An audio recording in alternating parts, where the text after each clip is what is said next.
Thank you for joining us today for Elwood Mead and the Drowned Towns of Lake Mead with Mark Hall-Patton. Before we get started, I would like to point out that the participants may ask questions in the live chat box, which will be answered after the presentation. And with that, I will turn it over to our presenter, Mark. All right. Well, thank you all. And what I'm going to be talking about today is Elwood Mead, and then I'm going to move on to the 5 drowned towns, as I like to call them, that are or were under Lake Mead. Elwood Mead, the man for whom Lake Mead is named, is actually a rather fascinating individual and one that really deserves his name being on the lake. He was born in 1858 in a town called Patriot, Indiana, kind of an interesting name there. He actually got his master's in civil engineering from Purdue University in 1882. And after that, he went into mathematics. He was a mathematics professor at Colorado Agricultural College. While he was there, he became interested in what was called irrigation studies. It was basically the use of water in the West. Water was and still is an important commodity when you look at the arid West. The idea in the later 19th century was we had water, we had to move that water from where it was at times to where the land was in order to make the land usable. And he was one of the first to really start studying that almost on an academic level. By 1883, he had actually put together a course in irrigation at Colorado Agricultural and started teaching it. He was also active in speaking on the subject and became very early on recognized as an expert in the area of irrigation. And you'll hear me keep talking about this as irrigation because that was the term that was used throughout the 19th and into the 20th century when talking about using water as a resource, as a commodity that had to be moved around in order to make areas of the West more productive. While he was in Wyoming towards the end of the 1880s, he became so well known that in 1888, he became the territorial engineer for the Wyoming Territory. You know, he moved from being a professor into a territorial role as the water engineer for the territory of Wyoming. Now, this was important because Wyoming was headed towards becoming a state, and by 1890, it achieved statehood. He continued in that role. He was the state engineer for the new state of Wyoming and was in the process of writing the water law for the new state of Wyoming. Also coming out of Wyoming in just a few years was a senator, Senator Joseph Kerry. Now, Senator Kerry in 1894 got a bill passed through Congress called the Kerry Act. The Kerry Act was one of the first acts that set up for a way to transfer federal land from the feds to the states. They would give the land to the states, and then the states could give it to private companies if the private companies could set up an irrigation system, in effect. If a private corporation could come into existence and set up a fully realized irrigation system, which would mean the dams, the waterways, the piping, everything for a large area of land, that land would then be given to the company who could then sell it as a way of offsetting the cost of creating this private irrigation system. This would be a way for the feds to not have to pay for the system, the state to not have to pay for the system, but private industry to create these irrigation systems.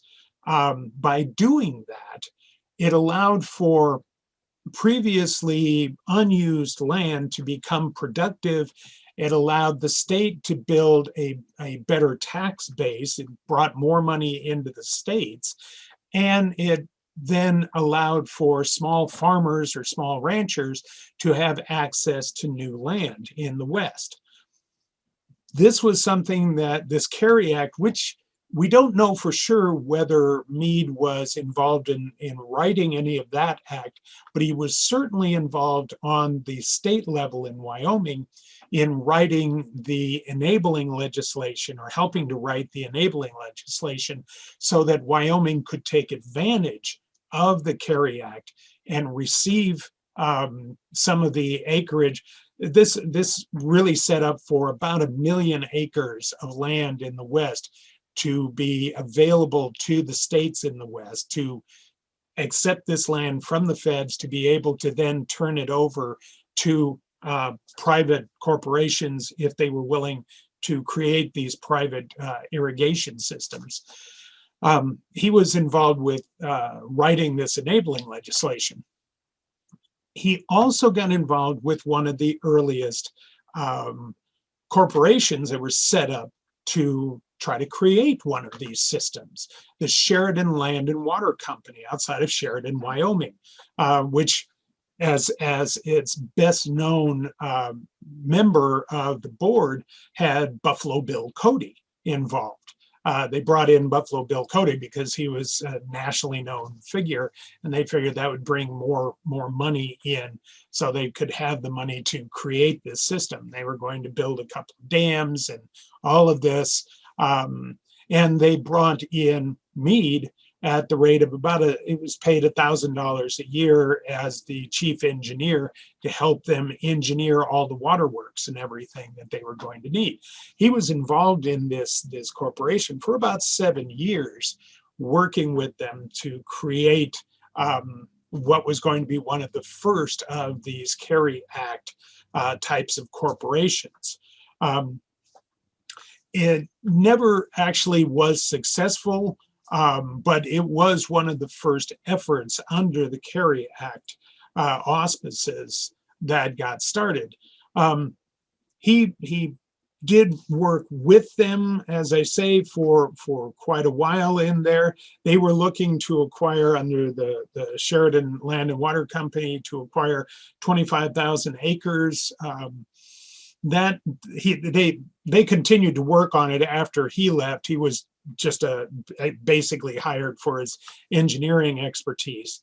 But he was with them until about 1897, and then moved away from that. And in 1899, he left state employment in Wyoming, and he went to federal employment. And he became the irrigation, he was put in charge of irrigation investigations for the Division of Irrigation under the Department of Agriculture. So he went to work for the federal government. This was a position that he held until 1907. Again, he was becoming even better known. He was now known on the federal level for his expertise in this area. What he did under this was he went out and investigated private irrigation systems, public irrigation systems, state systems, county systems, whatever, and wrote reports on them. He also went internationally, investigated systems in other countries to see what was successful, what was not, how these things were working, to help popularize which ones worked better. Did open canals work better? Did piping work better? Whatever it happened to be. So he became very well known in this area of irrigation systems, large multi-county, hundreds of thousands of acres, different kinds of dam systems, all of this kind of thing, continued to be very well known.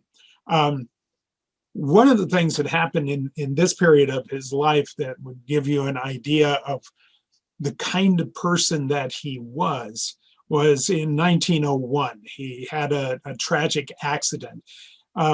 Mead was addicted to going to baseball games. He loved baseball.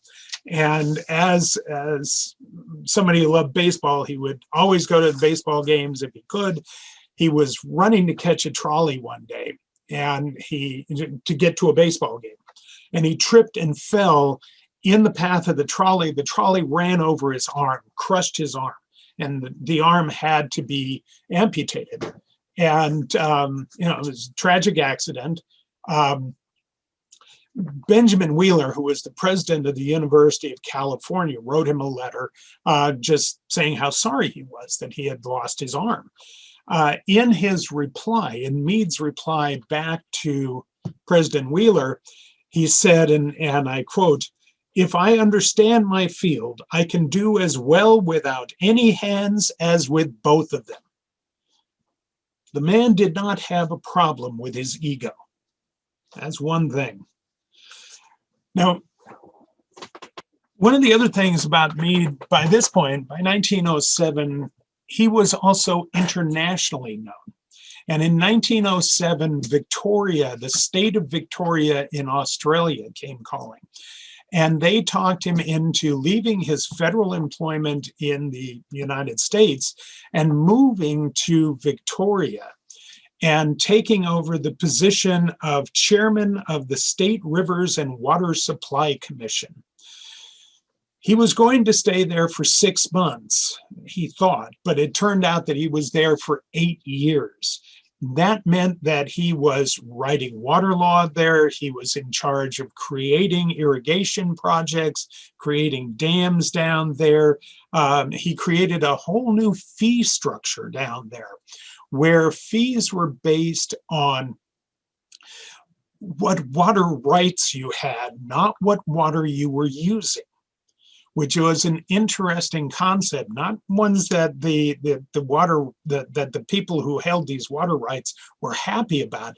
But his view was, if you've got these water rights, whether or not you're using them, you're keeping other people from using them. So you are holding these rights, so you have to pay for that. And this brought more income into the state and brought more income in to create better water systems for the rest of the state. And he got that passed, and that's still in use down there. That system of how costs are ascertained. It was an interesting switch, not an easy one to get done, but Mead was very clear always in his point of view. And his views were always based on efficiency. He saw everything through the lens of efficiency. What was the most efficient way of handling water and the land and everything? He didn't care about who was doing it. He was always looking for what the bottom line was for efficiency. So by 1915, it was time to return to the United States, and that's what he did. He left Victoria, came back to the United States, came to California, to the University of California, and took the position of professor of rural institutions at the University of California. And this was a position that was created for him. He was the first professor of rural institutions. But he also ended up with a position with the state of California at the same time, which was the head of the California Commission on Land Settlements and Rural Credits. This was a commission that was charged with helping small farmers within the state, and was to come up with ways that the state could come up with better ways of helping small farmers throughout the state of California. Well, one of the things that they decided to do was develop an experiment in farms to set aside some money to buy some land, and through through this land settlements commission, create basically an experimental farms area. It was known as the State Demonstration Colony. It was outside of Durham, California. And the state set aside $260,000, and Mead and the rest of the Land Settlements Commission were in charge of this. They bought basically about 6,200 acres, broke it up into various size farms, and people could come in and buy the farms by borrowing money from the state to eventually buy the farms. They would have to pay it back. And they would have to follow a number of rules as set down by the Land Settlements Commission, which was not necessarily all that easy, because they had very strict ideas about how you needed to live and work the land and all of this. This was the first time that Mead's views on how people should efficiently work the land and should live while they were working, how they should be temperate, and not drink and work hard and all of this sort of thing, started coming to the fore. The real problem with the Durham colonies were that this got started in about 1916. It was right before we went into World War I. World War I led to a real run-up in the values of farm commodities, because there was a great need on the part of the federal government for troop foods, for foodstuffs for the troops. So they were throwing out a lot of contracts at farmers. The values that farmers were getting for their crops went way up. And so the farmers that went to the colony started doing real well for late 17, 19, 18. But then at the end of 1918, with the end of World War I, and Mead had moved on at this point. But the problem was the federal government at the end of World War I stopped all of their contracts. Even if the contract said it was through 1919 or 1920, the federal government didn't care. It just, the war is over, contract is null and void. And throughout the United States, this sent the farming economy into a depression long before the Great Depression started. We think of the Great Depression as starting in 1929. Well, this started hitting farmers in the United States in 1919 and 1920, so that the Durham colony basically, it collapsed by the early 1920s. It had fallen apart, and that whole experiment went away. But Mead had moved on. He was heading into, by 1923, he was heading into another overseas effort. He was recruited by Joseph Wilkonsky, who was the head of the Zionist Commission's agricultural department, to go to Palestine and review the Zionist colonies in the Jordan Valley. This was his first involvement with the Jordan Valley and with the Zionist colonies over there, not his last. And he went over for 6 months, reviewed their water usage and saw that they were being, many of them were being very efficient. He had a lot of suggestions for them, and wrote a report for them. He then came back in 1927, 28, wrote another report when he was working again with the federal government for as a report on how their irrigation systems were working. But he continued to work with the Zionists in the Jordan Valley throughout the rest of his life at various times. They would hire him to come in and advise them. He was one of the first Americans to advise the Zionists on their farming communities over there, the kibbutz over there, where they would buy land and set up a colony there. And he was very impressed with how efficient they were. He wasn't a Zionist. That didn't bother him one way or the other. He just thought that they were much more efficient in how they were using the land and the water than the Arab colonies that were there. So he continued to work with them. When he came back in 1924, that's when he became the Commissioner of Reclamation under the Department of the Interior.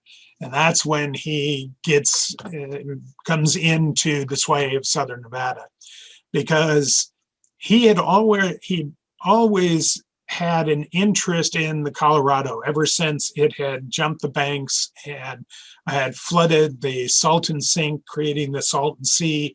He knew that the Colorado River would need to be dammed. It was a huge source of water in the West, but it was an uncontrolled source. It had been a problem throughout its existence. It was, from the standpoint of control, it flooded on a regular basis. It would jump its banks. It would move around.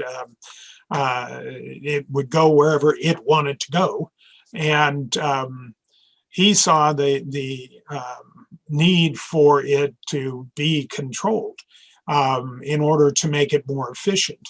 And in 1923, when Herbert Hoover had been able to get the states together, Colorado River Commission, and got the Colorado River Compact signed by 6 of the 7 states.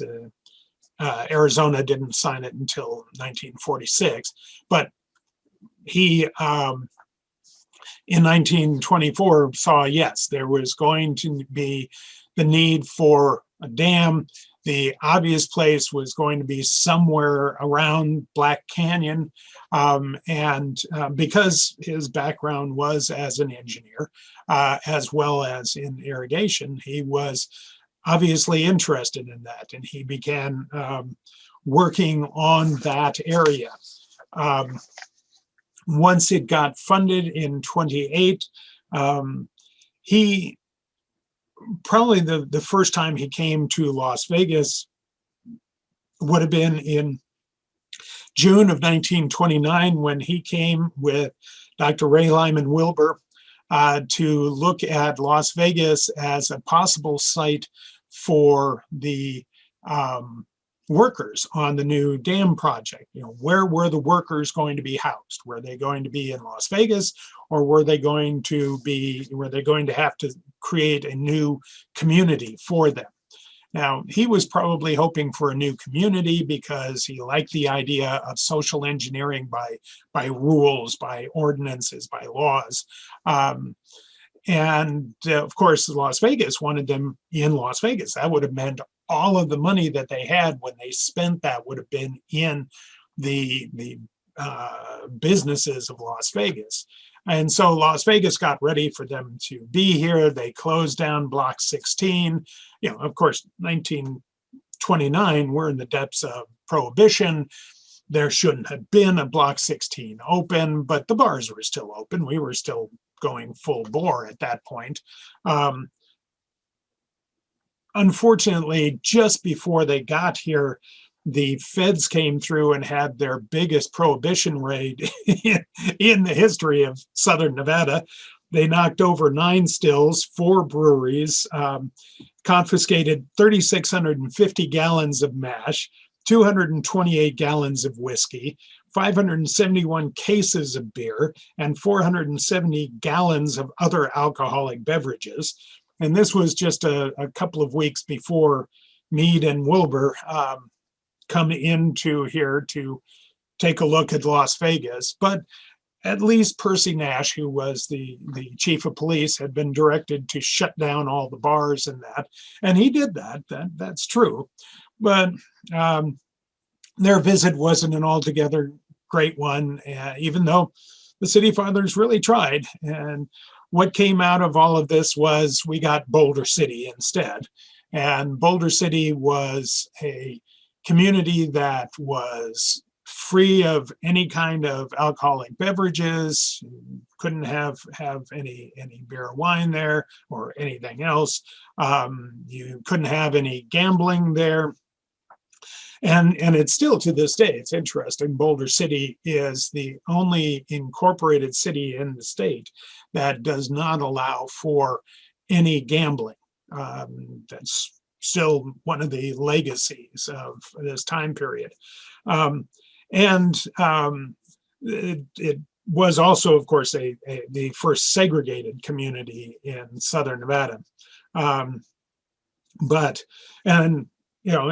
Mead and Wilbur were temperance fanatics. That's part of what went along with it. Mead was also in overall charge of the building of the dam. He was, he directed the building of it, and he was not by any means one that believed in integrating the building of it. He didn't push the 6 companies to have any black workers on the project or anything like that. But he did bring it in a couple of years under time. He brought it in under budget. He was instrumental in getting it built. Even when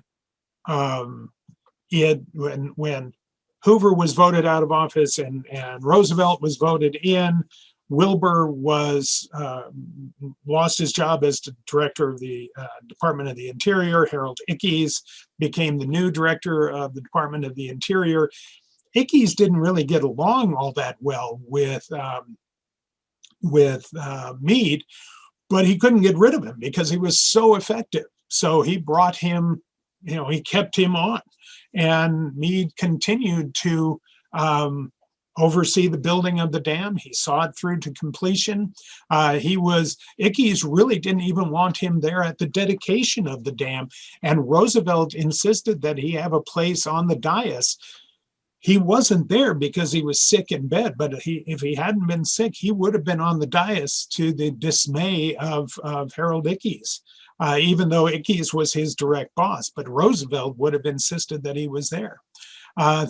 Up until the end of his life, he continued to push for new water projects. His last big push was for the Grand Coulee Dam. And he was still in office as Commissioner of Reclamation when he died in 1936 at the age of 78.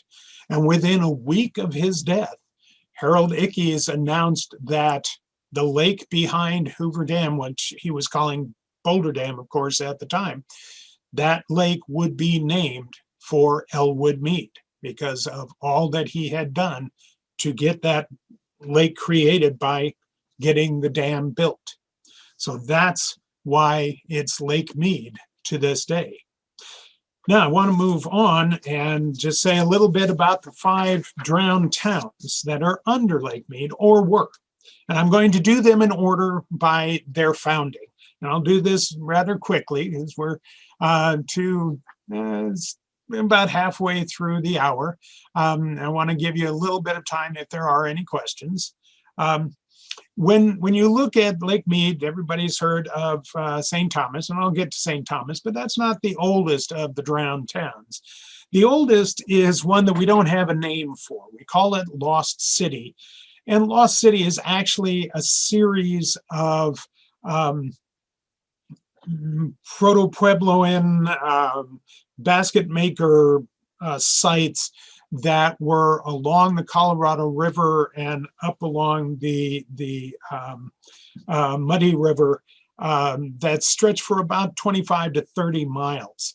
This, the peoples used to be called the Anasazi. That's not a term that is regularly used today.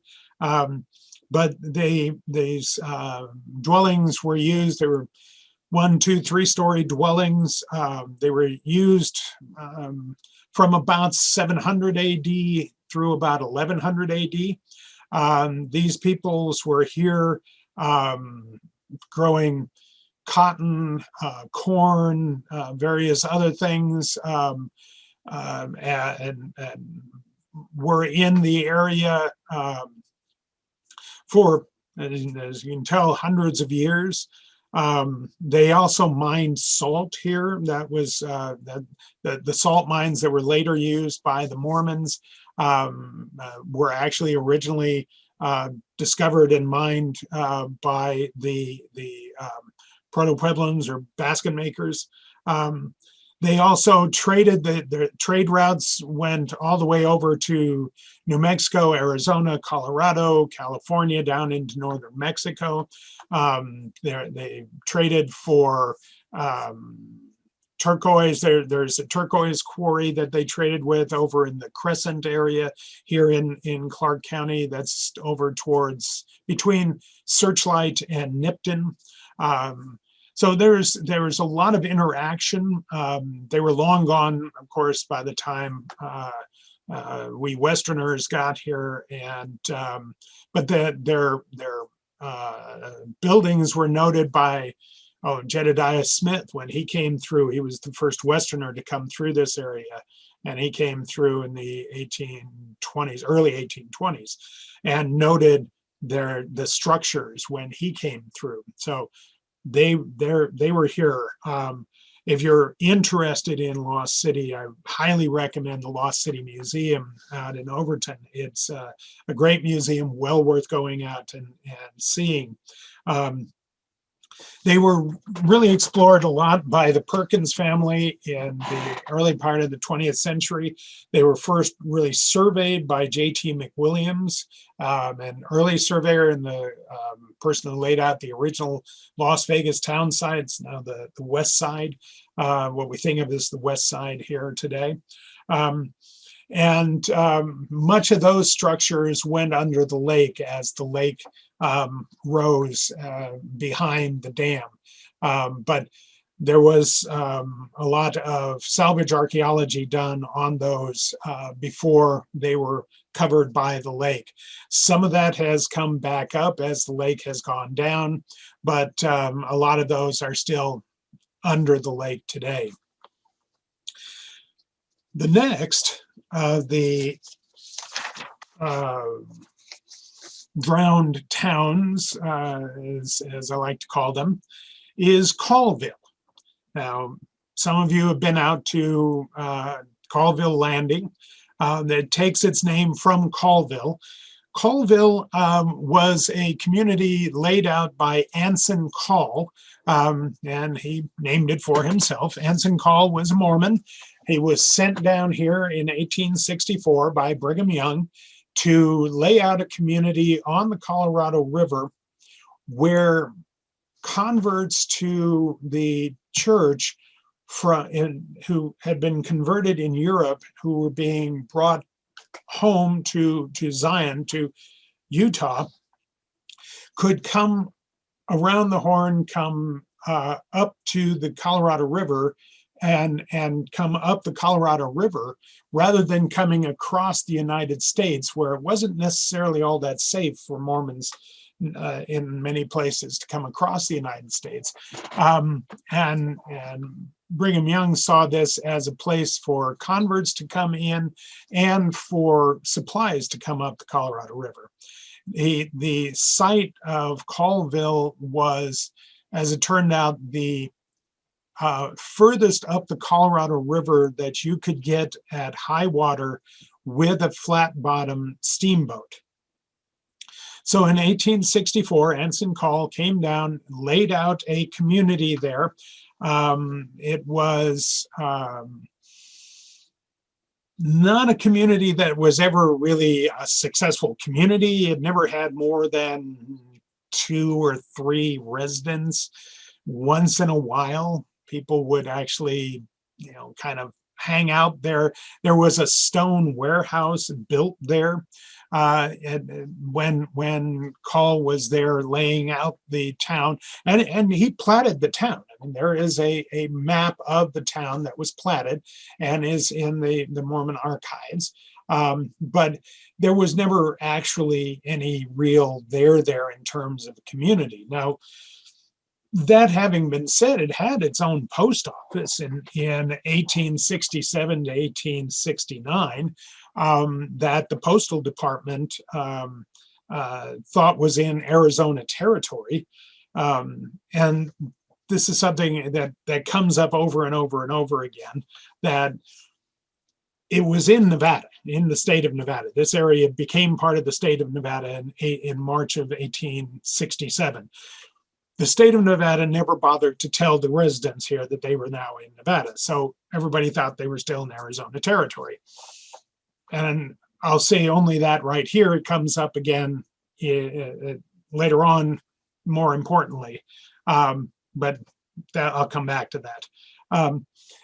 But when it was laid out, there was 40 town lots laid out.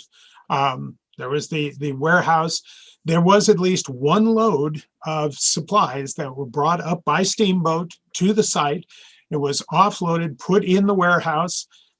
Nobody came to get it for about a year. And finally, it was taken from the warehouse by some wagons from St. George.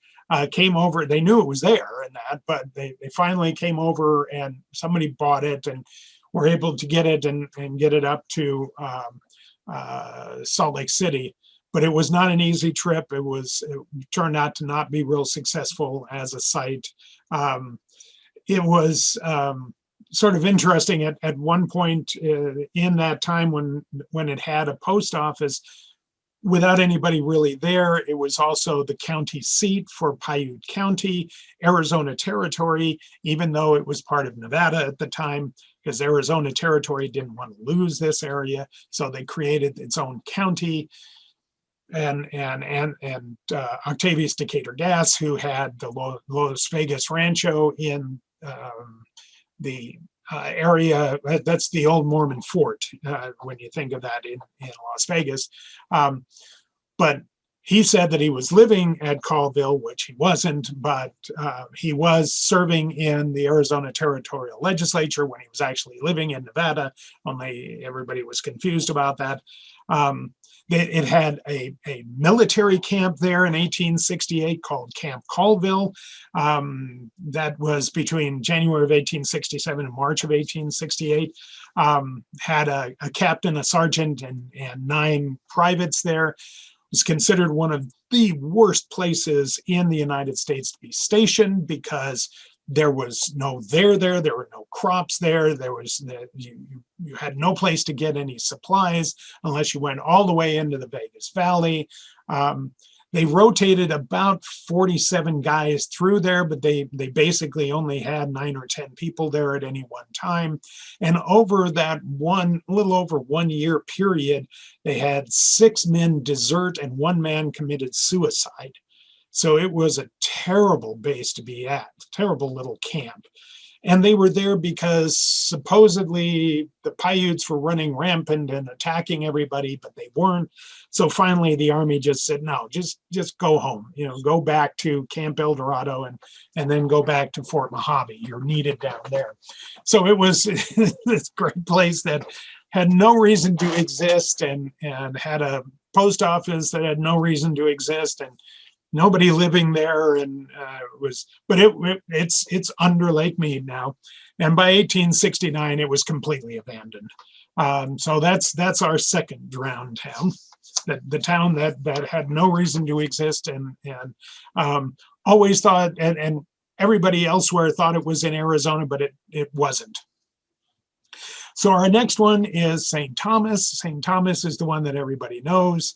It was laid out and founded January 8th, 1865. The people who founded it, was founded under the leadership of Thomas Smith, hence St. Thomas. And they thought that they were still in Utah territory. and so did the post office department, because they got their first post office in July of 1866, and the post office department thought they were in Utah territory, and so it's listed as being Utah territory. And then they figured out that they were in Arizona territory by 1868, except by then they were actually in Nevada, and they finally corrected it to being in Nevada by 1871, only 4 years after being in Nevada. But they did get the place started. It was pretty much being successful, except for the Black Hawk War, which was a series of skirmishes between the Utes and the Mormons. And at that point, they kind of moved the site a little bit and set up a little fort there, because the Utes attacked once or twice.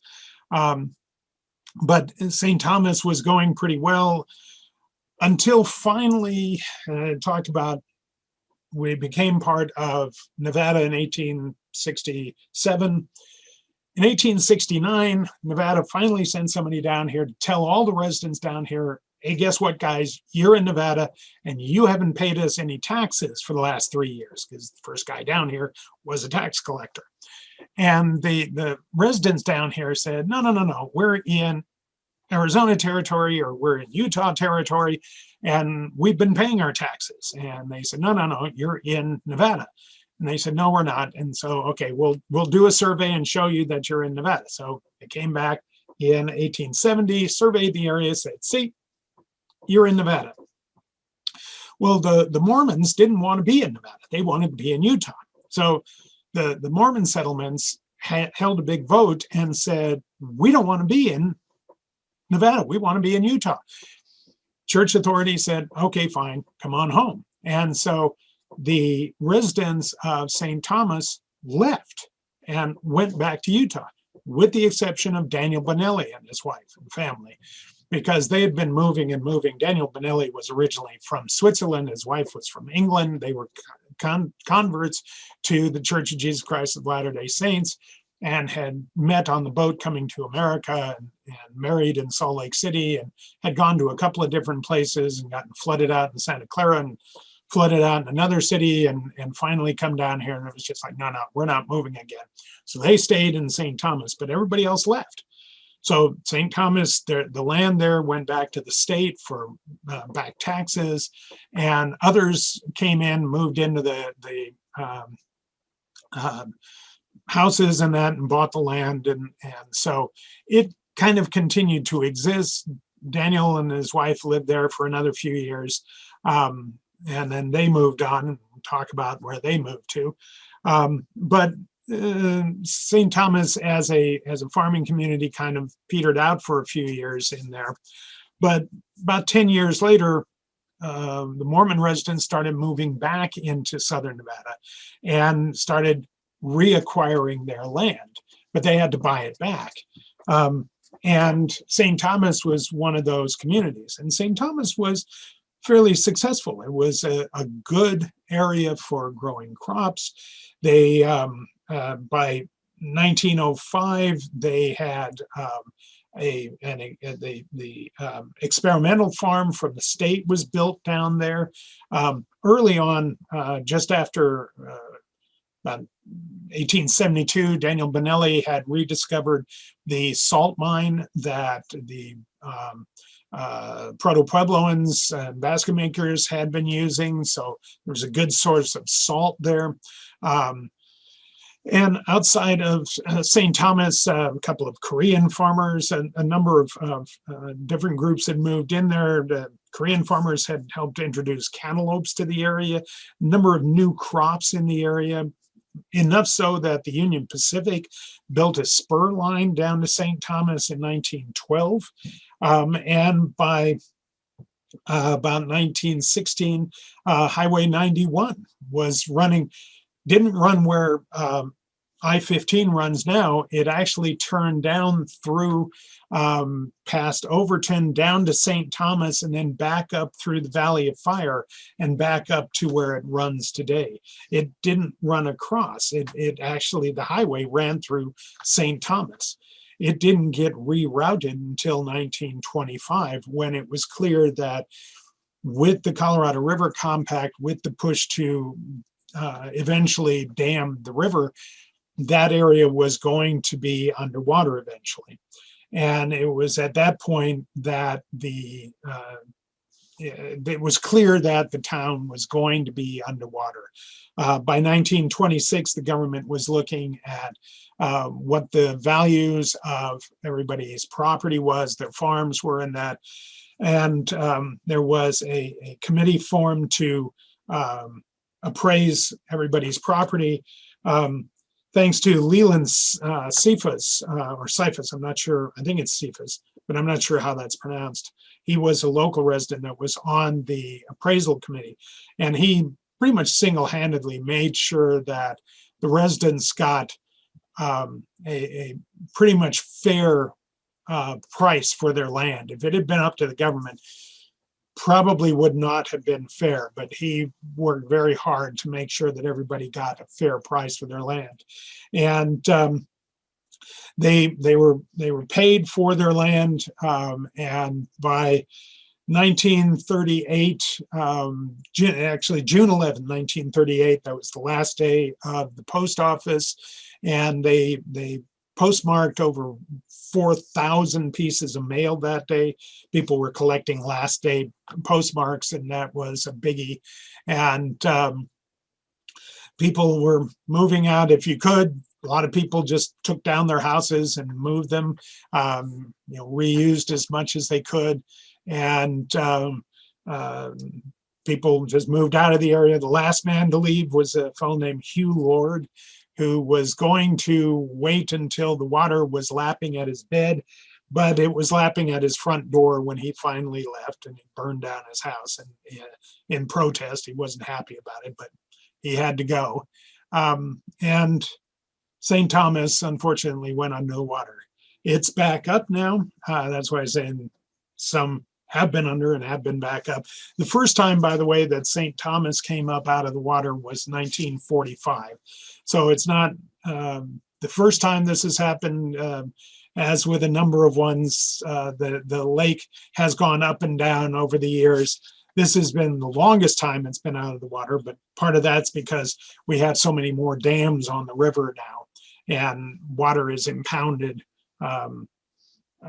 in more places, so you have to keep all of those filled up, and we're in a much longer drought period than we have been in the past. Now down to our last two of the drowned towns. We have the next one in line in terms of timing is has had a couple of different names: Junction City or Junctionville or Rioville or Benelli's Landing. This one was founded in February of 1969, or 1869, sorry. 1969 wouldn't have been a good time because it's underwater. But February of 1869, it was founded as a Mormon colony. And if you remember that timing, 1869, it's already in Nevada, though they thought it was in Arizona. And so it was abandoned within 2 years once they figured out, no, it wasn't doing real well. They had been they'd had some Paiute raids on their farms, and so they weren't real happy. And then they found out they were in Nevada, and it was like, no, we're voting to leave as well. So they all left, and it was founded right at the confluence of the Virgin River and the Colorado River, which is underwater now, and that site is. But Daniel Benelli and his family, who were staying on in St. Thomas, by 1875, they decided to move to the remnants of Junction City. Benelli built a ferry there to be able to go across the river, and which he figured he could make money on, which he did. And he reoccupied some buildings there and built a house there for his family, and called it Rioville when they got a post office in 1881, as people started moving back into the area. Some Mormons actually moved down to Rioville and reoccupied some of the buildings. And for about 15 years, there was a little community down there. With Benelli's demise in 1904, that was really the only thing holding the town together. And that the town really kind of, most people had left already by 1904. Daniel Benelli died in 04. The railroad decided not to do a spur down to the site and in 1905, and that was the final death knell. The post office closed in 1906, and the town, what was left of it, just went away. So it's under the water. And then we have one last town called Kalin, or Kalin. Kalin was the only town founded in the 20th century. It was founded in 1910.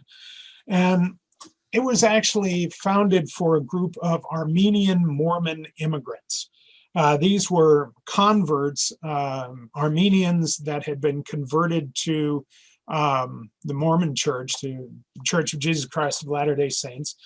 And they were impoverished in Armenia, so they emigrated to Utah. And under the leadership of a fellow named F.F. Hintze, who had been working with them there, they were brought over here. I will in just a moment. Let me finish this one and we'll take questions. They were brought to the Kalin area. They were not happy with the area. They left within 2 years, but the little town was created, and it had eventually about 100 residents, had a post office until 1932, when it too was bought up and covered by the lake. So we've got 5 little towns under Lake Mead. So I'm happy to take some questions if we have any. Oh, Benelli. I'm asking what's the spelling of the gentleman. It's Bonelli, Daniel Benelli. That's Benelli's Landing, or Benelli's Ferry is what a lot of people know the site as. And you'll see there's a site on the Arizona side of the lake that still holds that name. With respect to the town's history, has past developments affected modern setting in general and specific examples? Well, in terms of the towns that are under the lake, most of them, the only effects that they have today is really names on landings at the lake. Coleville landing has, it's the site is well under the lake. Benelli's Landing is well under the lake. So their names are retained, but the effect is not doesn't have any real effect on the lake today, except to have the name still there. Question on, does the Lost City Museum have info on all 5 towns or just the early Native American site? Actually, they do have some information on St. Thomas, on Kalin, and on Coleville. I don't remember. I think they may have a couple of photographs of Rioville or Benelli's Landing as well. If I remember correctly, I'm trying to remember. I haven't been out there for a year because of the of COVID, but they had some interesting pictures on the wall. So it's well worth. I highly recommend going out and seeing the museum. It's worth seeing as well. Well, thank you very much. I do appreciate it. What was the population of St. Thomas when they bought out the land? It was under 1,000. It was not it was a small community, but it was one that they really loved their town. Just a couple of years ago, they had a reunion at the site of the town, and the families that had lived in the town actually came out to their houses and set up little displays. It was a wonderful thing to go out to, and talked about, what they remembered, because they had some old timers there, or what stories had come down in the family about what it was like to live there in St. Thomas. They still miss the community. And thank you very much. And I appreciate that, Mr. Fiore. Well, I enjoyed this. I hope you learned something about Elwood Mead and the drowned towns of Lake Mead. It's an interesting subject area, and I hope you have a good day and learn something. Thank you, Mark, and thank you everyone for attending. Thank you very much for attending our virtual webinar, and we hope that you check our website and follow us on social media for upcoming programs and updates about the library. So thanks again.